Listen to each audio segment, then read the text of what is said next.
What's up, Snarf Gang? I accidentally did my whole review without realizing that I wasn't recording half of it.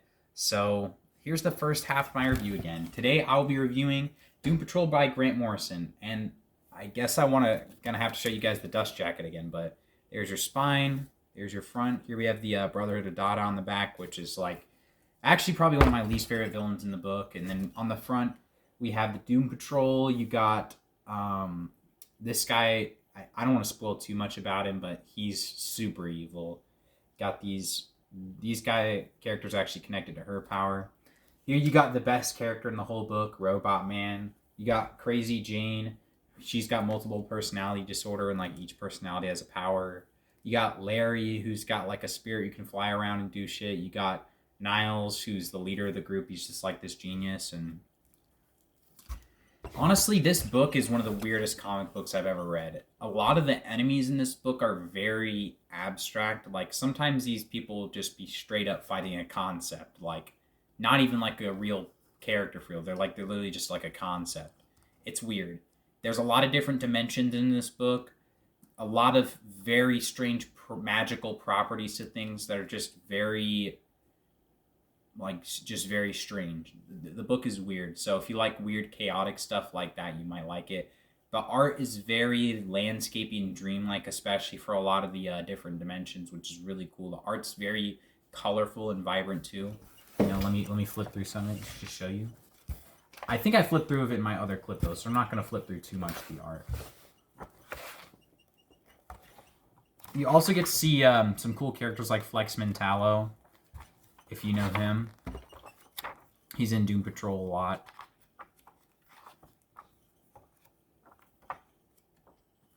Anyway, this girl, her power is like she can create very powerful imaginary friends with like her emotions and stuff. Anyway, the Doom Patrol, it's kind of funny because none of them are very like super good at being superheroes. And they play it completely straight with like all the stuff they're going up against, but from the perspective of their enemies, it's like totally wacky. So they're probably the weirdest superhero group you'll read about. I've read about some pretty weird superheroes in the past, and I can't think of a book I've read that was much weirder than this one. It's pretty weird. What your dust jacket looks like.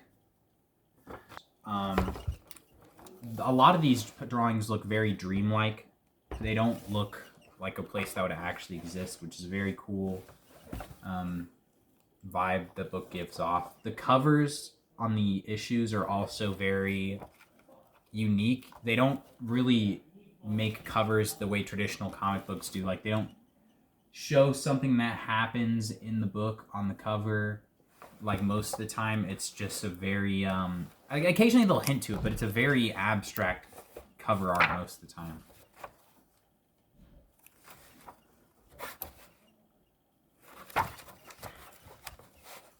Oh yeah, here, let me show you one of the cover arts. Okay, this is the only one I think that is actually accurate, because he does turn into a Spider-Man for a little bit. And that's, if you think that's weird, it's not even one of the weirdest things that happens in it. If you like really wacky like stuff like that, but it's still taken seriously. Like, from the main character's perspective, all this stuff is taken seriously, but like everything that's happening around them is very like out there and wacky. Now, I will say this book does have a couple freaky things in it, but if you've seen the Doom Patrol show, it's a lot more tame than that, and the Doom Patrol show is mostly based off of this run. And I want to say, for writing, I will give this a rating of like 8 out of 10. The one thing I doesn't like, I will say, is occasionally at the very start of an issue, they'll have an extremely wordy section.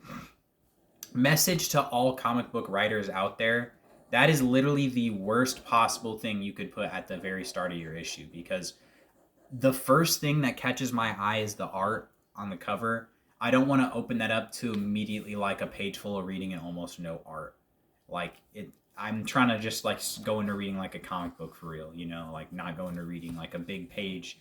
It's like you got to get through the big page to get to the book. Like, sometimes I'm not trying to do that. But other than that, uh, they put like a lot of poetry in this, which is another thing I don't like a bunch. I'm not a huge fan of the poetry in this. It's very abstract poetry, and it's very like I don't remember what the name of the mindset these people have is. It's very like anti-matter. I would be the best way to describe it. Honestly, I say just skip most of the poetry.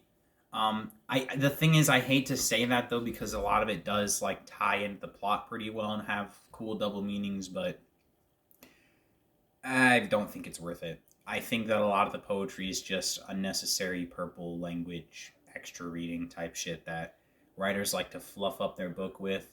Sometimes I like it, sometimes I don't. It's very hit or miss to me, that style of writing.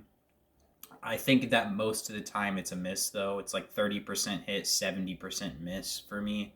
So for that, it's getting an 8 because going through all that like wordy text shit, I don't like that. But don't worry, the book's not too wordy. It's not like every issue you'll get like a super wordy page. It's like like occasionally there'll be one that's like a little bit more wordy than the others, especially for a lot of the other dimensions when they're explaining the lore and stuff. That's whenever it can get a little bit wordy because there's a lot of different dimensions in this book, and each time a new dimension's introduced, a lot of time they'll take a lot of pages, like not necessarily just expo dumping on you, but they will the way they reveal the lore is cool, so I won't subtract from that, but a lot of the times reading the dimensional lore can be a lot of reading.